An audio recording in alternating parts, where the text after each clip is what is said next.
सेवेला सुरुवात करण्याआधी अल्पसा पर्याय द्यायचा तो असा की आज आपल्या मुळगाव गावामध्ये एकादशी निमित्त हरिकीर्तने गेले 42 वर्ष झाले हरिकीर्तन इथे एकादशीला होतं. एखादा गोष्ट किंवा एखादी कुठलाही नियम सुरू करणं सोपं आहे, पण तो टिकवून ठेवणं तितकं कठीण आहे. कारण कुठलीही गोष्ट ज्यावेळी आपण सुरुवात करतो त्यावेळी अख्ख्या गावाचा प्रोत्साहन असतं, पण त्याच्यामध्ये एखाद्याचं जरी चुकून जरी एखादी गोष्ट किंवा नाव द्यायचं म्हणा तर काहीही एखादी गोष्ट राहून गेली तरी त्याला विरोध करणारे 100 निर्माण होतात. पण असे विरोधक असताना सुद्धा किंवा नसताना सुद्धा आज 42 वर्ष जर हा एकादशीची परंपरा चालली. रुक्माण दादा राजाने एकादशी चालू केली ना पूर्ण वैकुंठ नगरीला ते रुक्माण दादाची नगरी वैकुंठाला नेली, तसे मुलगा वैकुंठाला नाही. याच्यामध्ये काही शंका आपल्याला घ्यायची गरज नाही.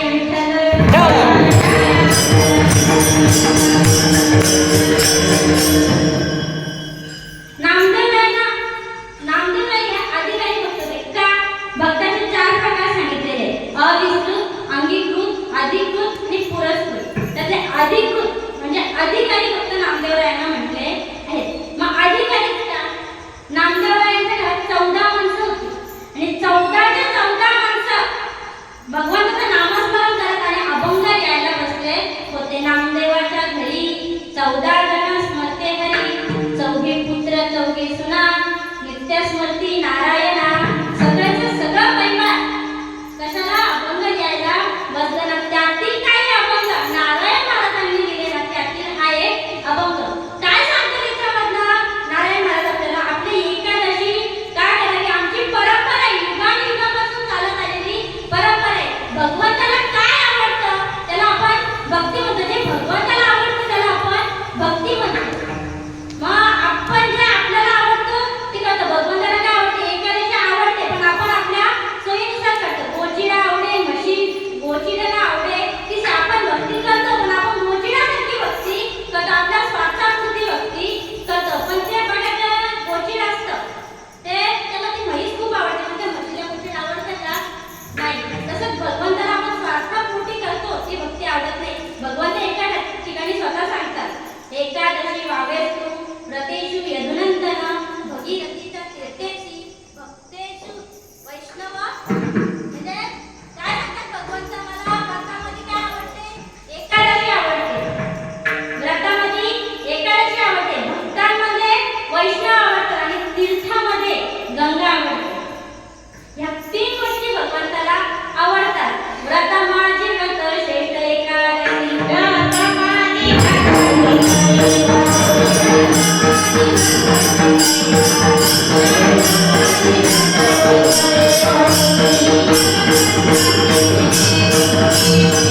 तिकडनं आता तुला भूक लागलेली असते, एखाद्याला सवय असते का हातातच पाहिजे, तर इथे येणार, इथे शोधणार बाबा माझी पत्नी नक्की कुठं बसते. तर आधी शोधत असताना सगळ्या स्त्रियांकडे बघणार, पण ज्यावेळी त्याला त्याची पत्नी दिसणार त्यावेळी ते इकडे तिकडे बघणार आहे का, नाही, माझी पत्नी पण आहे ती ओळखून घेणार आणि तिला सांगणार बाबा मला भूक लागली, तू माझ्यासोबत चल. तसा भगवंत आपले बघतोय बाबा, माझं नाव घेणारा वैष्णव कुठं बसलाय, माझा वैष्णव कुठं बसलाय, तो भगवंत बघतोय. तरी तो समाजाने समदृष्टीने उभा असला तरी तो इकडे तिकडे बघतोय का माझा वैष्णव बसलाय कुठे, जेणेकरून मला माझा भक्त दिसेल आणि मी त्याच्या उद्धारासाठी त्याच्या सोबत अखंड राहील. एकादशी का करावी, एकादशी सुरुवात कोणी केली हे आपल्याला माहिती पाहिजे. एकादशीची सुरुवात कधीपासून होते, दशमीपासून. म्हणजे एकादशीच्या आदल्या दिवशीच्या संध्याकाळपासून एकादशीला सुरुवात होते. मग दशमीच्या दिवशी 10 गोष्टी त्यागायच्या असतात. त्याला कारण आहे, एकादशी, दशमी, एकादशी, द्वादशी असं आपण म्हणतो, पण काय असतं, दशमीच्या दिवशी 10 वस्तूंचा त्याग करायचा असतो. काचेच्या भांड्यात खायचं नाही, काचेचे भांडे वापरायचे नाही, मांस, मसूर, कुई न गंड्या, हरभरा, द्विदल पदार्थ खायचे नसतात, जुगार खेळायचा नसतो, दारू प्यायची नसते, मद्यपान करायचं नसतं. म्हणजे या सगळ्या गोष्टी करायच्या नसतात. म्हणजे सांगितलेलं आहे का दशमीच्या दिवशी काय करावं, एकादशीच्या दिवशी काय करावं, एकादशीच्या दिवशी काय करावं, या जेवढ्या सांगितलं तेवढ्या सगळ्या गोष्टी टाळायच्या आणि भगवंताचं नामचिंतन करायचं. भगवंता म्हणतोय की बाबा तू पूर्ण उपाशीच राहा, तर म्हणतात नाही, काही नाही, तू उपाशी राहू नको, तू काहीही खा, तू भले भरपूर फळं खा, दूध पी, पण तू एकादशी कर. भगवंत काय, भगवंत हे संत सांगतात आपल्याला, भगवंताला आवडते मग भगवंत कोणाला सांगायला येत नाही बाबा तू कर, भगवंत त्यालाच सांगतो जो भगवंताचा लाडका असं. आपण म्हणतो विठ्ठल माझा, पण विठ्ठल आपल्याला कधीच म्हणत नाही बाबा तू माझा आहे, आपण म्हणतो, पण भगवंत आपल्याला म्हणत नाही. तसंच आता आपल्याला एकादशी करायची हे जाणलं कोणी पाहिजे, आपण. रुक्मांगद राजाने, रुक्मांगद हा राजा होता आणि त्याच्या नगरीमध्ये त्याची फुलांची बाग होती. त्या फुलांच्या बागेमध्ये रोज चोरी व्हायची. चोरी व्हायची या कारणाने रुक्मांगद राजाने काही सैनिक ठेवले होते, काही पहारेकरी ठेवले होते, जेणेकरून ही चोरी कोण करतंय हे समजेल. चोरी समजण्यासाठी त्यांनी पहारे करून ठेवले आणि पहारे करून ठेवले असताना इंद्राचे दैत्य यायचे, दूत यायचे आणि ते सगळे तिथनं फुलं तोडून द्यायचे. म्हणजे इंद्राचे दूत होते म्हणून ते कधी कोणाला सापडले नाही. नेमकं एकादशीच्या दिवशी ते फुलं तोडायला आले आणि त्यांचं विमान बंद पडलं. विमान बंद पडलं म्हणून आता हे चोर यांच्या हातात भेटले. हे चोर नव्हते, कोण होते, इंद्राचे दूत होते, पण आता त्यांच्या मताने ते चोर होते, त्यांच्या हातात भेटले. ते पारे करून ठेवले होते, ते गेले रुक्मांगदाकडे.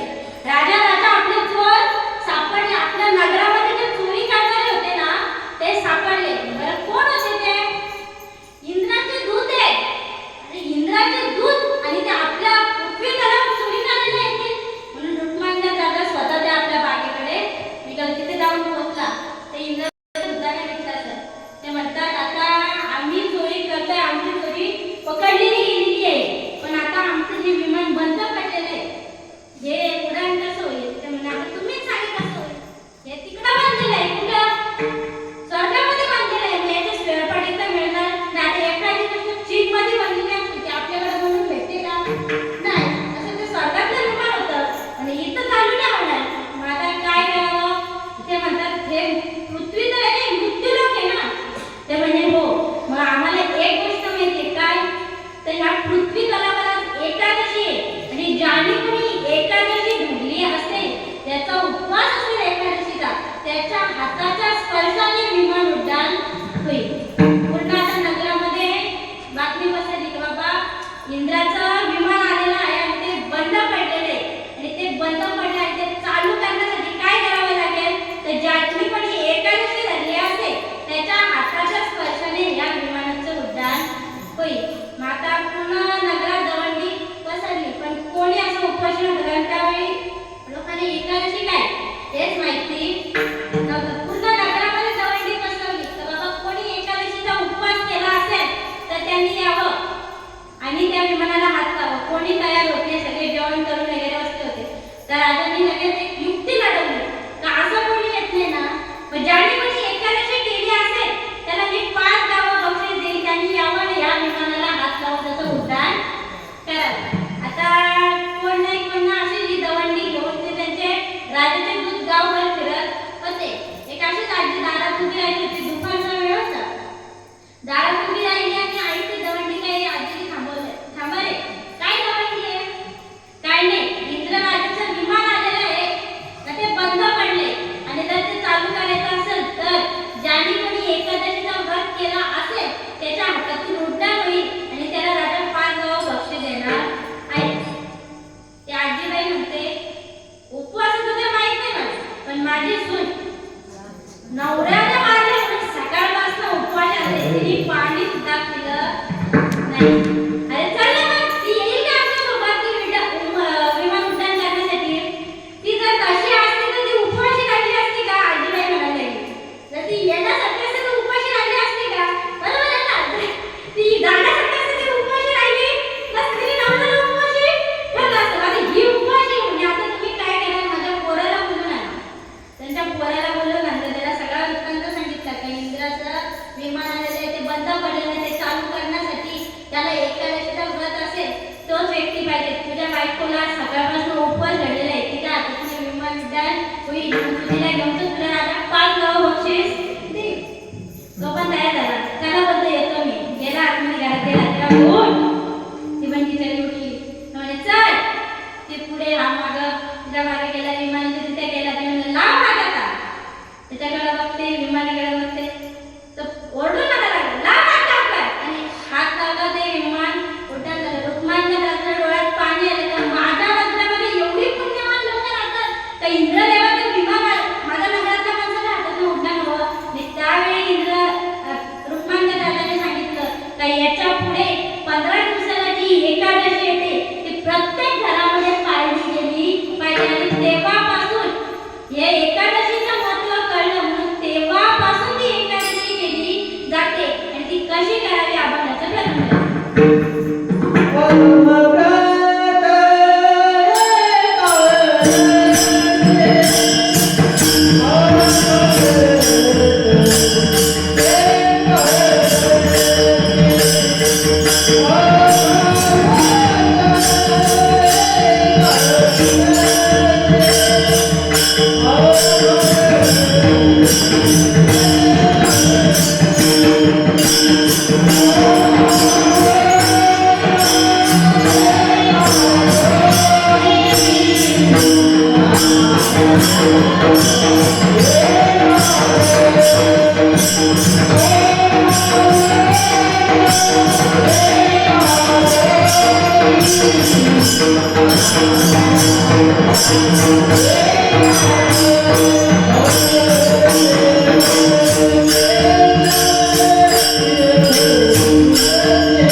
स्वतःसाठी करायचे का ती भगवंताला आवडते म्हणून. तर अमावत एकादशी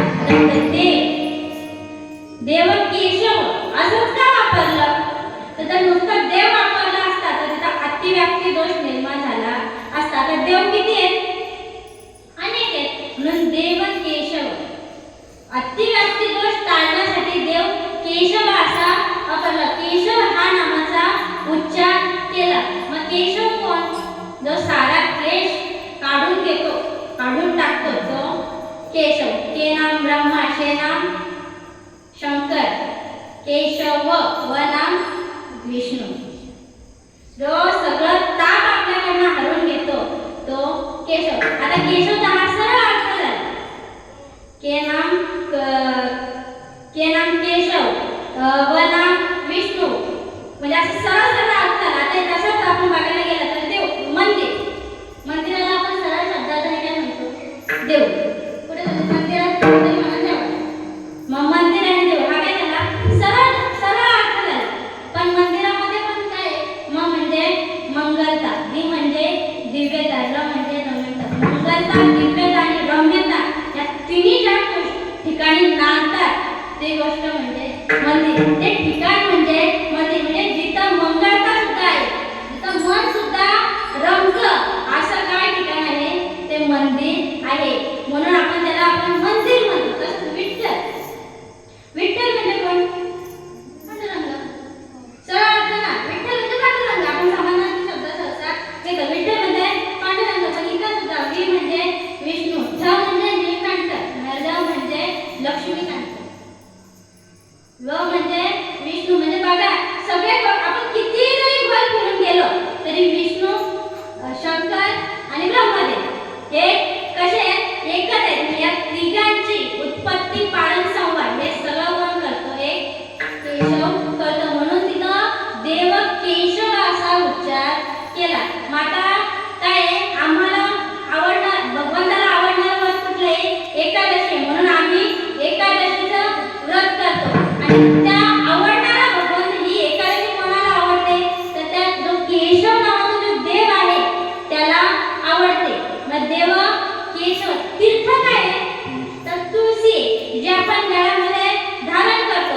कोणाकोणा सवय कानात ठेवायची, जिभेवर दातांना ठेवायची, चांगली सवय. जेणेकरून आपले आधी व्याधी सगळे त्याच्यातनं निघून जातात. मग ही जी तीर्थ आहे हे भगवंताला कुठलं आवडतं?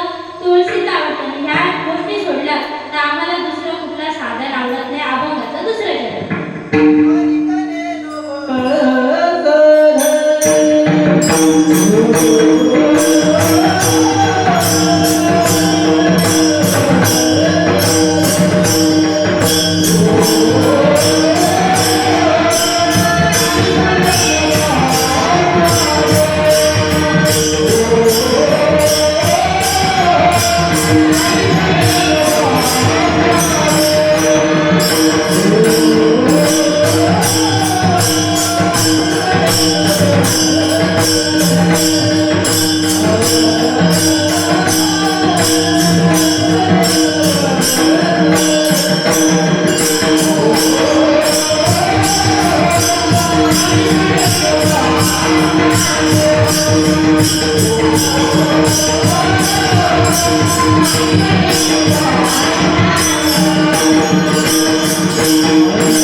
तसं आपण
हे जर माझे असते तर मला सोडून गेले नसते. तसंच आपणही जाणून घ्यायचंय.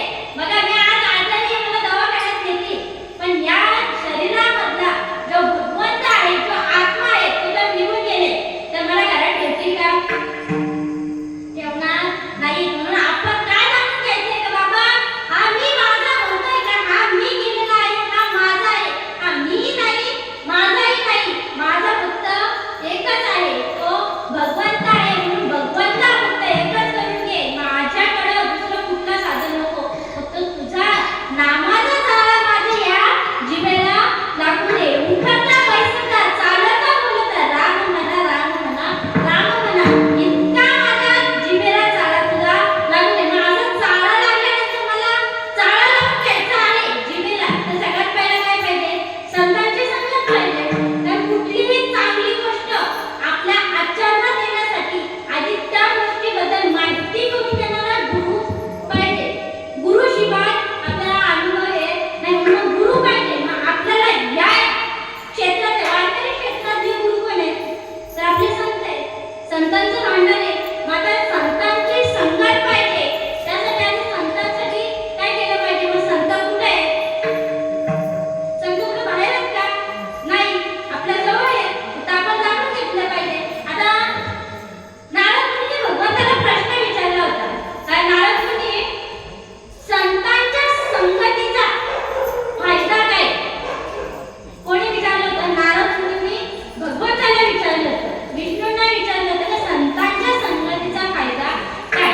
त्यावेळी संतांनी सांगितलं, अमुक अमुक गावामध्ये जा, रात्री गावामध्ये जा, तिथं ह्या या गल्लीमध्ये अशी अशी वेळ आहे. मग त्या वेळेवर काय एक सरडा बसलेला आहे. मग त्या सरड्याला जाऊन विचार बाबा संतांचं दर्शन घडण्याचा फायदा काय? नारद मुनी त्या रात्री गावामध्ये गेले. तिथं त्या सरड्याकडे गेला आणि त्याला विचारलं, काय सरड्या, संतांच्या संगतीचा फायदा काय? त्यावेळी तो सरडा मरून खाली पडला. आता नारद मुनी पुन्हा भगवंताकडे आले. भगवंताला म्हणायला लागले, देवा तुम्ही कुठं मला पाठवलं? मी त्याला जाऊन प्रश्न विचारला, तो मरून गेला विचारा. तो म्हणे ठीक आहे, आता तो मरून गेला ना, तो आता दुसऱ्या गावामध्ये जा. तर आमच्या गावाला जा, तिथे जायला आमच्या गणपती मंदिरावर चाफ्याचं झाड आहे, चाफ्याचं झाडावर एक पोपट बसलेला आहे. त्या पोपटाला जाऊन विचारा तर बाबा संतांच्या संगतीचा फायदा काय?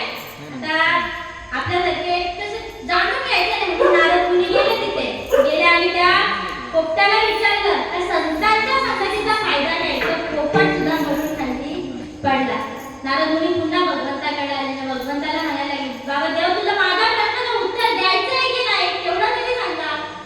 ते म्हणे आता शेवटचा आणि ना तू त्या राजघराण्यामध्ये एक मुलाचा जन्म झालेला आहे, त्या मुलाला जाऊन विचार तर संतांच्या संगतीचा फायदा काय?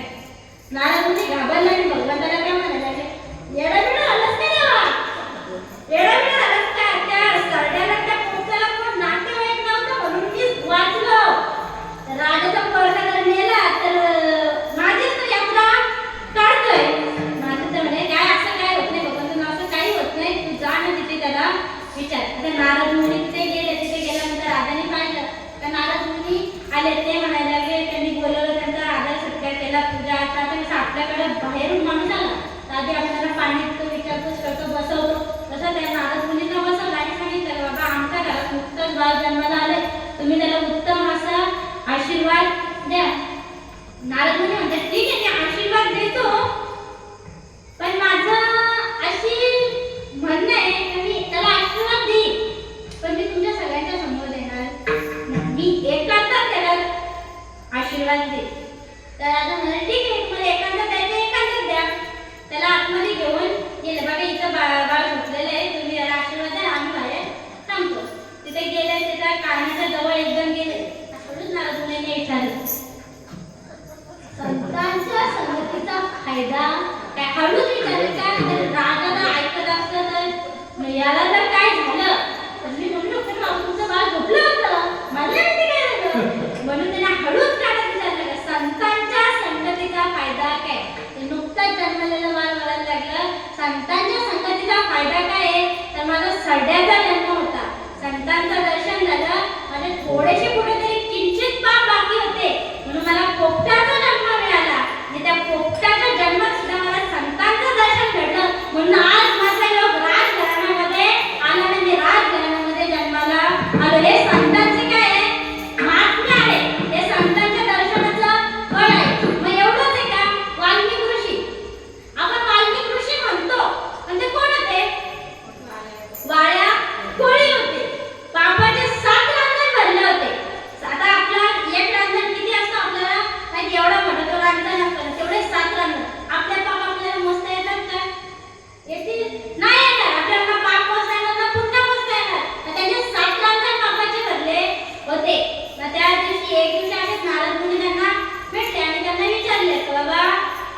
वाल्मिकी तुझे एवढे 7 रांजण भरलेले आहेत पापाचे.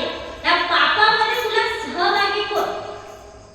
त्या पापामध्ये तुला सहभागी कोण? आता एवढे 7 रांजण फेडायचे म्हणजे मोठी कष्टाची गोष्ट आहे. आपल्या एक जन्माचे आपल्याला फेडायसाठी पुन्हा जन्माला यायला लागतं. असे किती जन्म आपण घेतले माहिती नाही. जेव्हापासून पृथ्वीची सृष्टीची निर्मिती झाली तेव्हापासून आपण आहे का आहे हे कशाचं उदाहरण आहे तर आपल्याला याच्यामध्ये सांगितलेलं आहे. पुनरुपी जननम पुनरुपी मरणम पुनरुपी जननी जठरी शयनम. पुन्हा पुन्हा जन्माला येणं, पुन्हा पुन्हा मरण, आईच्या गर्भामधनं या सृष्टीचा अवलोकन करणं, पाहणं हे आपल्याला नियम लावून दिलेले आहे आणि तेव्हा होतं. म्हणून आज आहेत पण आपल्यामध्ये चांगली गोष्ट बोलण्यासारखी काय तर आपण वैष्णवाचे भक्त आहोत. अरे या गावामध्ये एवढीच माणसं आहेत का? तुम्ही एवढीच माणसं आहेत का? एवढीच आहेत? अरे मग एक नंबर आहे आपलं गाव आलंय. पण इथं ठिकाणी आपण गेलं तर गाव येतं ना पूर्ण नाही घरातलं कोण ना कोण बाकी राहतं का? चला सगळे आले पण पोरं तर घरी असतील ना. एवढीच आहेत का? नाही एवढीच नाही आहे. बघा घरी आहेत म्हणजे काय आहे कोण ना कोण बाकी राहतात. तसंच वाल्मिक ऋषींना विचारलं मग तुझ्या या पापामध्ये तुला सोबत कोण? वाल्मिक ऋषी म्हणाले तर मी माझ्या घरच्यांसाठी करतोय तर माझे घरचे माझ्या सोबत असतीलच का नसतील. तर आता आपण आपल्याला आशा असते की मी जर माझ्या ह्या माणसासाठी करतो तर हा माणूस माझ्या सोबत असेल. ते म्हणाले की माझे घरचे माझ्यासोबत असतील. नारद मुनी म्हणाले बरं ठीक आहे तुझं म्हणणं आहे ना की तुझे घरचे या तुझ्या पापामध्ये सहभागी आहेत. तू एक काम कर आज घरी जा आणि घरच्यांना प्रश्न विचार तर तुम्ही माझ्या पापामध्ये किती जण सहभागी आहेत. वाल्मिक ऋषी घरी गेले. सगळ्यात पहिला आपल्या मातोश्री नमन केलं आणि त्यांना विचारलं की माझे एवढं पाप झालेलं आहे. 7 रांजण पाप भरलेलं आहे ते मी आपल्या घरासाठी केलेलं आपल्या उदरनिर्वाहासाठी केलेलं आहे. पण ह्या पापामध्ये माझी तुम्ही साथ द्याल ना. आता आई साहेबांचं उत्तर काय पाहिजे होतं? यांचं बुद्धी म्हणजे यांची इच्छा काय होती काय असं हो पण आई साहेब काय म्हणाले आता माझं वय झालेलं आहे. तुझ्या पापामध्ये मी काय कुठला कष्ट झेलू शकत नाही म्हणून तुझ्या पापाचा तू विचार कर. पहिला आई साहेबांची हे तर आज जी होती ती वडलेली आहे. पुढे गेले पत्नी मिळाली. पत्नीला विचारलं तर बाबा माझं एवढं पाप झालेलं आहे ना माझ्या ह्या पापामध्ये तू माझ्यासोबत आहेस ना. पत्नी म्हणाली हे तुमचं काम आहे आम्हाला आणून देणं हे तुमचं काम आहे म्हणून मी तुमच्या ह्या कार्यामध्ये तुमच्या या पापामध्ये मी सहभागी नाही. पुढे गेले मुलांना विचारले. मुलांनी सुद्धा तेच उत्तर दिले हे तुमचं कर्तव्य आहे आमच्यासाठी करणे हे तुमचं कर्तव्य आहे म्हणून ह्या पापामध्ये आम्ही सुद्धा तुमच्यासोबत नाही. वाल्मिक ऋषींना कळलं की बाबा ह्या जगामध्ये कितीही कर्म कोणासाठी करा तो त्याच्या आपल्या सोबत राहत नाही. त्यावेळी वाल्मिक ऋषींनी भगवानाचं नाम घेण्याचा विचार केला प्रयत्न केला. त्यावेळी ते राम राम म्हणत नव्हते मरा म्हणत होते आणि मरा म्हणता म्हणता राम म्हणायला लागले. तर एवढंच महत्व आहे का? नाही. तर भगवान वाल्मिक ऋषींनी भगवान रामचंद्रांचं पूर्ण चरित्र लिहिलं आणि त्यानंतर श्रीराम प्रभू जन्माला आले. जसं लिहिलं तसे वाढले. हे कोणाचा महिमा आहे? हा संतांचा महिमा आहे.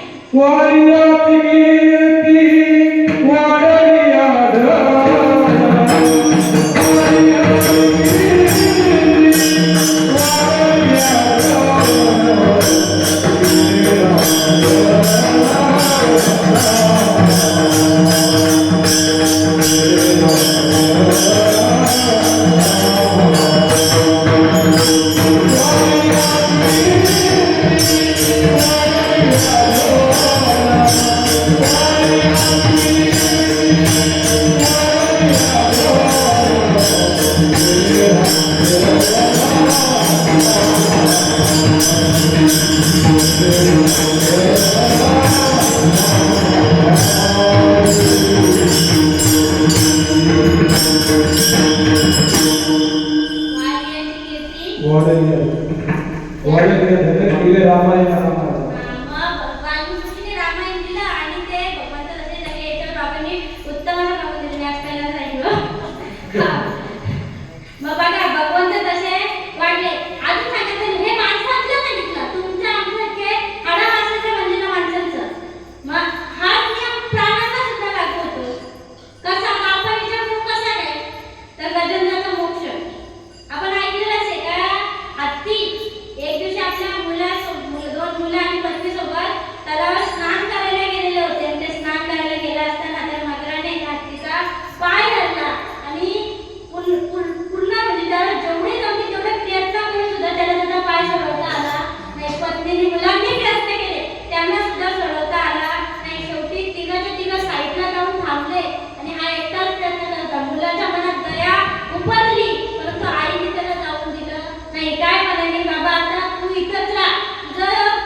भगवंताचा दावा केला आणि भगवंत त्याच्या मोक्षासाठी आले. त्यावेळी मगराने भांडण केलंय भगवंताशी. काय? जर गजंत्राने तुझं नाव घेतलंय तर मी माझ्या या कानाने ऐकलंय. जर गजंत्राचा मोक्षासाठी तू आला तर माझा सुद्धा उद्धार झाला पाहिजे. तसं आपल्याला भगवंताशी भांडायचंय.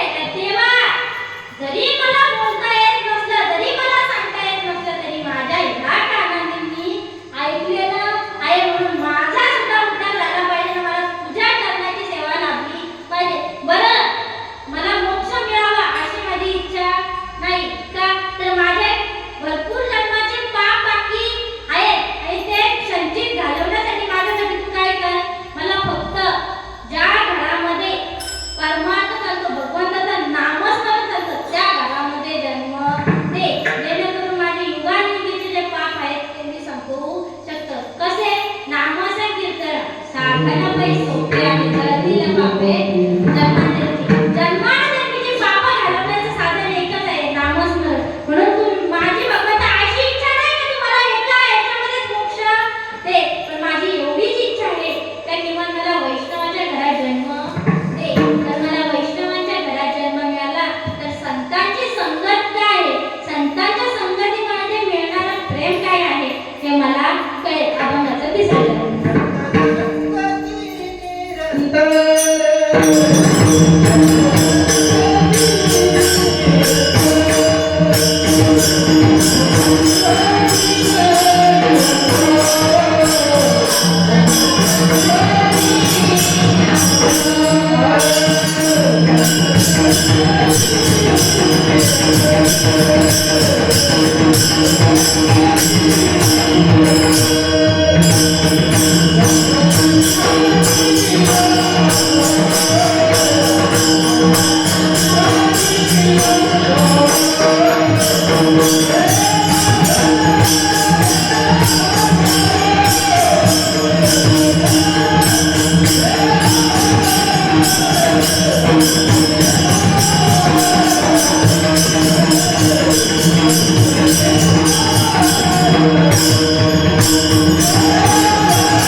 देवकी आईला देवकी मैला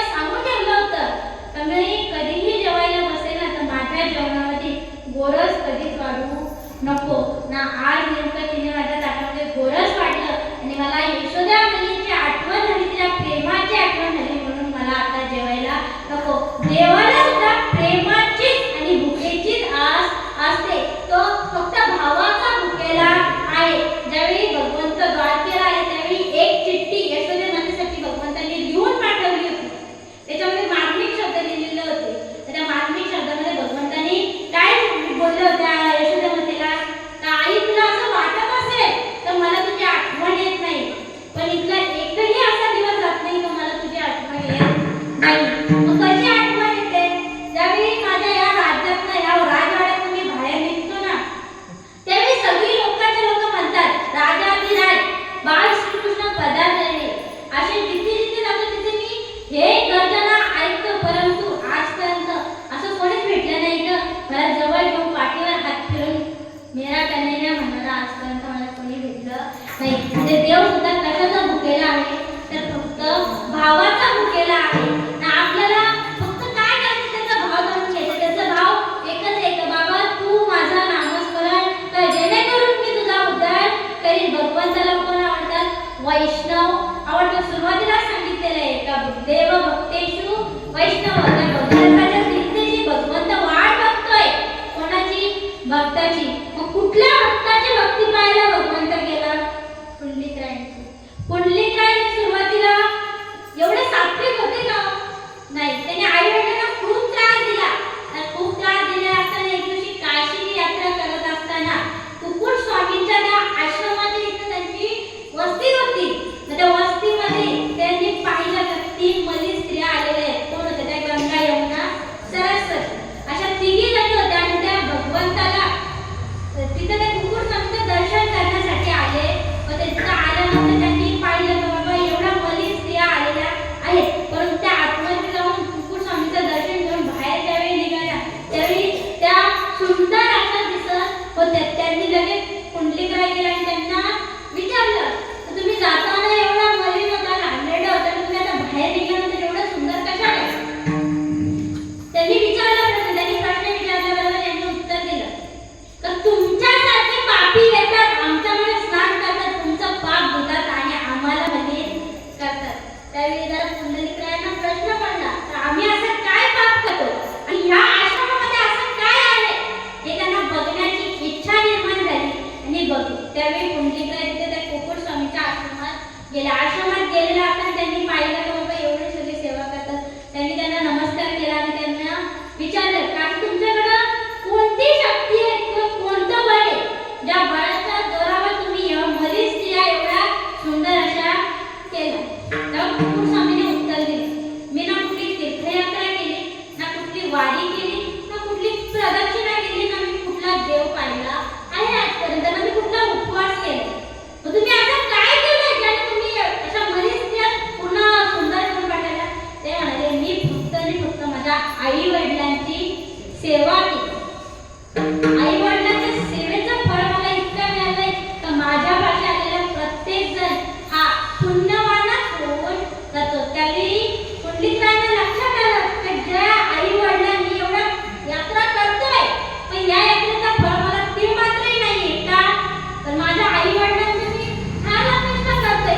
मग त्यावेळी पुंडलिकरायांना कळलं की मी माझ्या आई वडिलांची सेवा केली पाहिजे. तेव्हापासून पुंडलिकरायांनी सेवा करायला सुरुवात केली.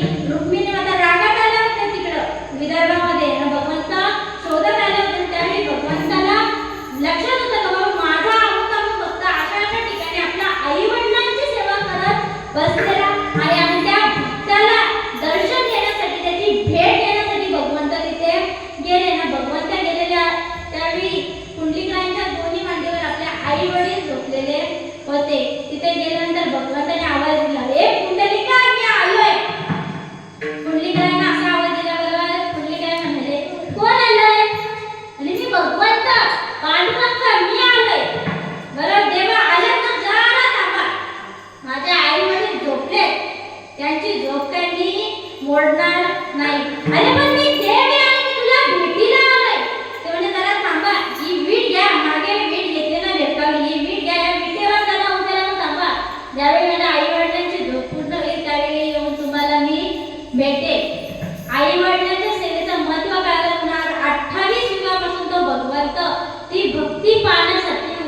आहे ती भक्ती तुमच्या आमच्या सारख्याची आपण किती वारीला जातो, देवाकडे किती कामाला सांगतो, कमी सांगतो का? देवा असं देवा तसं पण कधी सांगतो माहिती का? एक आपण मागतो देवाला, म्हणतो का देवा असं देवा तसं, पण आपण कधी मागतो माहिती? ज्यावेळी मंदिरात बाहेर येतो ना, आपण दरवाजात पुढे राहून देवाला नमस्कार करतो ना, त्याच वेळी आपण ती गोष्ट मागतो. त्याचं कारण माहिती आहे? नाही गोष्ट खाली का नाही? त्याच वेळी मागतो. हे असं का घडतं? हे असं का घडतं? भगवंताच्या बघा त्या आपण महाद्वारावर ज्यावेळी जातो तर त्या दरवाजाच्या वरती असं राक्षसासारखं दिसतं का तोंड? याचं नाव नाही मला लक्षात, दूत आहे, भगवंताच्या अंशातून निर्माण झालेला तो दूत आहे. आणि त्या दूताला ना इतकी भूक लागायची तर तो माणसाला सुद्धा काय होता नाही. त्यावेळी त्याला कळालं बाबा ही भगवंताने उत्पत्ती केलेली आहे आणि मी भगवंताच्या अंशातला असून जर मी या सगळ्याला खायला लागलो तर या सगळ्याचा नाश होऊन जाईल. म्हणून ते भगवंताकडे गेले आणि त्यांनी आपली समस्या सांगितली तर भगवंता मला इतकी भूक लागते का मी तुझी निर्माण केलेले औषध आहे ते खाऊन टाकत आहे, मला असं काहीतरी खायला दे जेणेकरून माझी भूकही जाईल आणि मी कोणाला नुकसान सुद्धा पोचवणार नाही. त्यावेळी भगवंताने सांगितलं तू काय कर, माझ्या महाद्वारामध्ये थांब, जो कोणी माझ्या दर्शनाला येईल त्याचं मोह माया क्रोध मद क्रोध जेवढं काही असलं ना तेवढं सगळं तू काढून घे, जेणेकरून माझ्याकडे आलेला हा रिकामाच येईल ना, फक्त माझं दर्शन घेईल. म्हणून तो सगळं आपलं खाऊन घेताना आपण मंदिराच्या बाहेर आल्यानंतरच भगवंताकडे काय मागायचं आहे ते मागतो. मला आता मंदिरात गेल्यानंतर आपण देवाचं दर्शन घेतो. आपण कशासाठी जातो? देवाला पाहण्यासाठी जातो. पण ज्यावेळी आपण देवाच्या चरणावर डोकं ठेवतो आणि त्याच्यासमोर हात जोडतो त्यावेळी आपण भगवंताकडे बघतो, आपण डोळे मिटतो. आपण डोळे का मिटतो?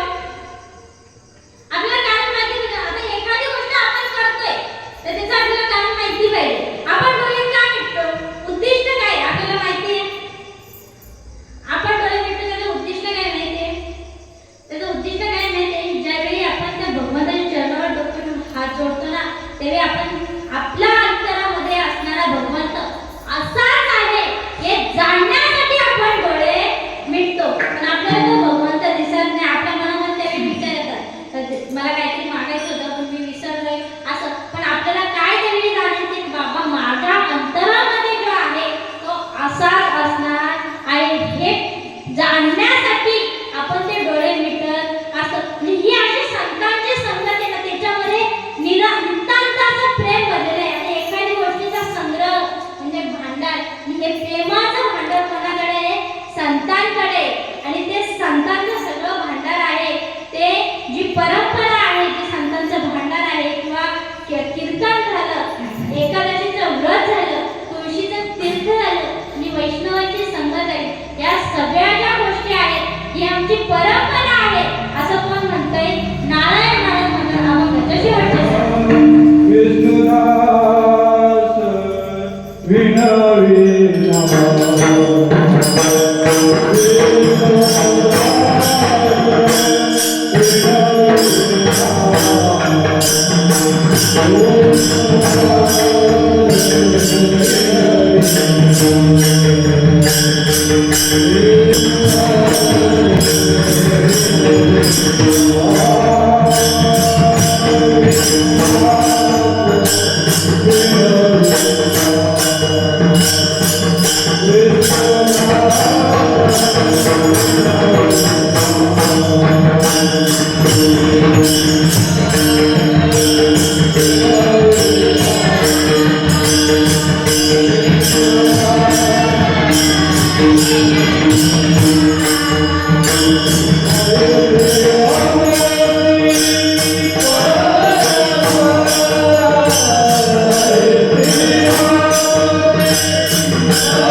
Thank you.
विणवी विष्णुदासनारा ऐशी आमची परंपरा ऐशी जशी आतापर्यंत ऐकली तशी म्हणजे कसं एकादशीचं व्रत केशवाचं अखंड मुखामध्ये नाम तीर्थ तुळशीचं असं जे आहे आणि ज्याचं संकीर्तन आम्हाला अखंड मनामध्ये ठेवायचं आहे त्याचं ते संकीर्तन सोडून दुसरं कोणाचंही नाम आम्हाला ह्या मुखामध्ये दुसरं दूध आवडीने घ्यायचं नाही किंवा दुसरी कुठली साधना करायची नाही. प्रत्येक काळामध्ये ज्याच्या ज्याच्या पद्धतीची साधना ठरवून दिलेली होती ना. आता या कलियुगामध्ये संकीर्तन कीर्तन हे सांगितलेलं आहे. कलियुगामध्ये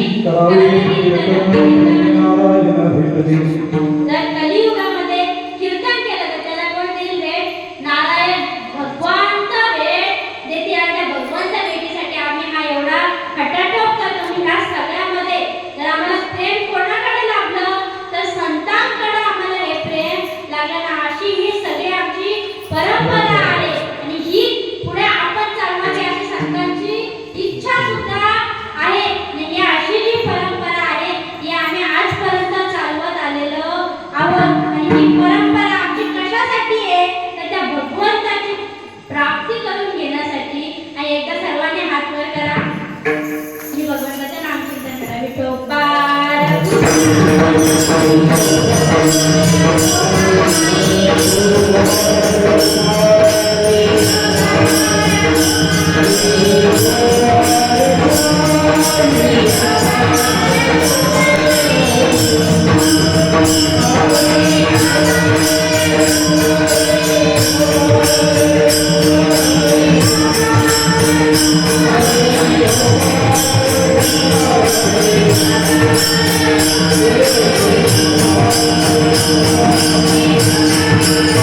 Thank you.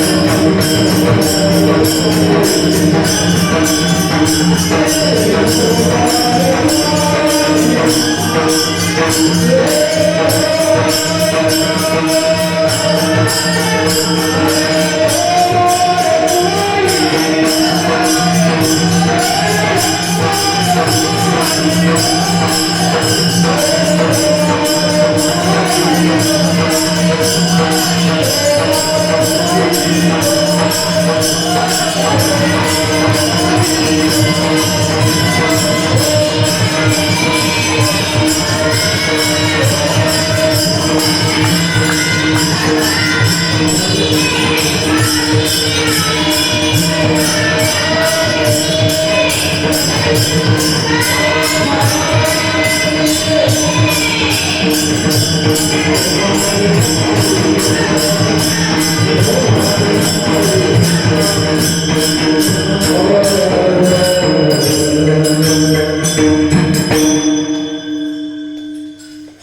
कुठलीही गोष्ट करायची झाली तर त्याला खूप असं साधनं आहेत, कष्ट आहेत.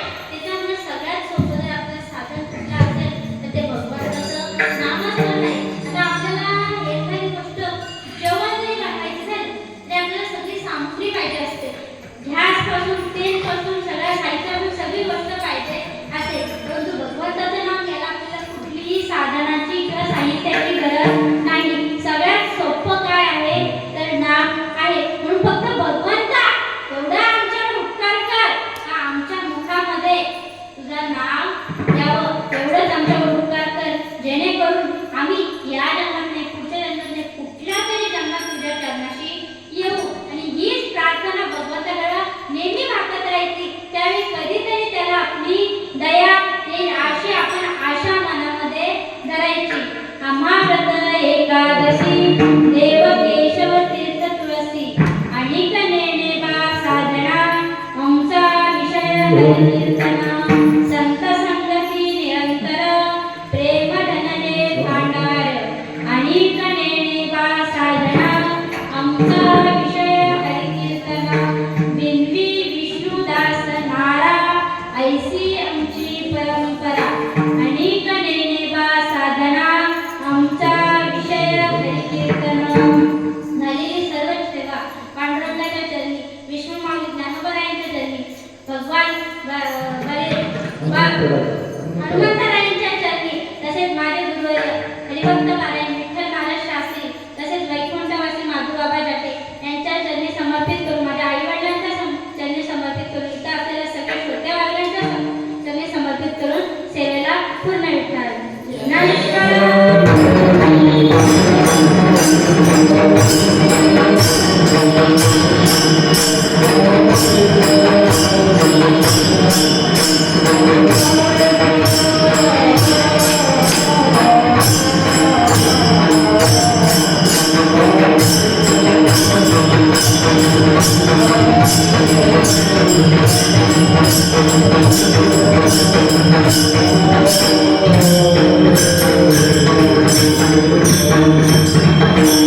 कीर्तनाला मृदुंगाची उत्तम अशी साथ केली. दोघेही दोन्ही सोमदादा तुमचे धन्यवाद.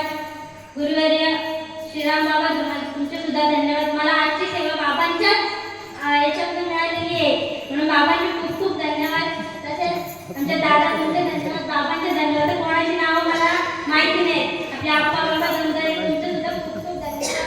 तुम्ही आम्हाला भेटीची साथ केली. तुम्ही सर्वांनी इथं बसून जे काही मी बोबड्या बोलायला जसं जमत तसं सांगण्याचा प्रयत्न केला, तुम्ही सुद्धा ऐकून घेतलं. तुमचे सुद्धा धन्यवाद. आपले विनेकरी आत्या, आम्ही आत्याच बोलतो पण आमच्या आत्यांचं सुद्धा धन्यवाद. सर्वांचा धन्यवाद. बालक बोबडा बोली वाकुडा विचुका पावली ते चोद करुणी माऊली विजय निन्यन्य पुरते अधिकले सरते करून द्या तुमचे विनवित असे. जय विठ्ठल.